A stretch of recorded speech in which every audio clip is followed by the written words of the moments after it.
John Light stood in the hallway naked, holding a carving knife. "I'll kill him," he yelled, waving the blade around. "I'm gonna kill him." He looked at me as I came down the stairs, his gnarled head like a piece of exotic fruit. Dark eyes peered out from the deep folds of his face as he grimaced, showing his broken and yellowed teeth. "I'm gonna kill him," he spat, though with less conviction this time. For a moment I stood just looking at him, his ravaged nakedness. Scars covered his neck and chest. His belly protruded, box-like, looking hard as stone. Arms and legs, taut muscle. His shoulders sloping down from his neck as if he was holding something in his hands. Though he was formidable for a man his age, his shriveled penis in its nest of graying hair diluted the menace. I walked over to him and took the knife from his hand. He didn't resist. I gripped his arm, turned him around, and walked him back to his room. "Put some clothes on and go to sleep." He sat on the bed and drained the pint bottle of rock gut wine he had stashed under his pillow.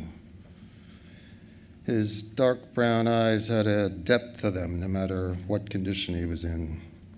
"I always sleep naked," he growled as he laid down. Quigley and Callahan were waiting for me in the hall. Mutt and Jeff, I thought, as I walked up to them.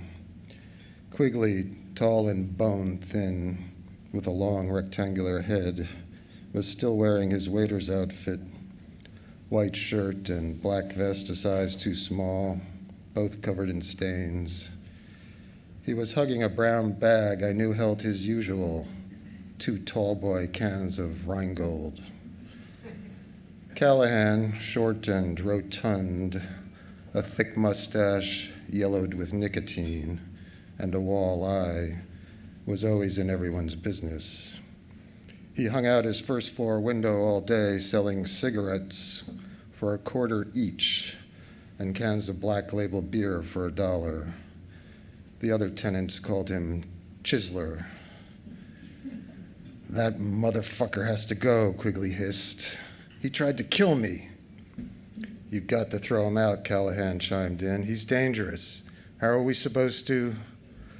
"It's late," I cut them off. "Tell me about it tomorrow. Go to bed."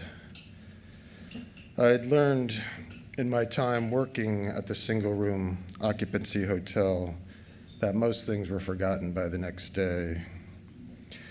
But I knew that John would have to go. This was only the latest episode. John had already been kicked out of most of the SRO hotels left on the Bowery, but we managed to get him a room at the White House. He didn't last long there and was soon out on the street.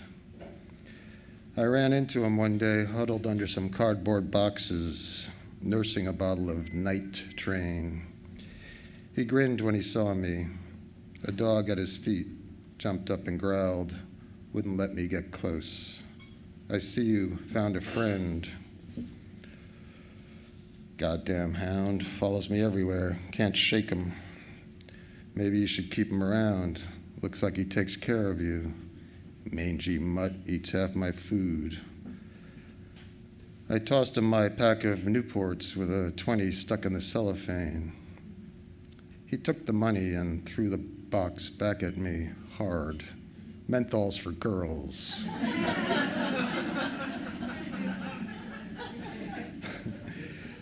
The last time I saw John, he was standing with 2 other guys by a fire, blazing in a garbage can. "It's going to get real cold, John. You should check into the shelter. I'll walk you over." "Nah, last time I stayed there, some son of a bitch stole my shoes while I was sleeping. I ain't never going back." A few weeks later, another tenant, Ed Blackburn, came to tell me John's body was found frozen in a doorway on the Bowery. They must have buried him up in Potter's Field with all those nameless others.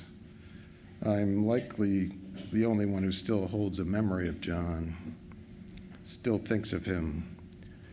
I can still picture his pitted, creased face, those eyes.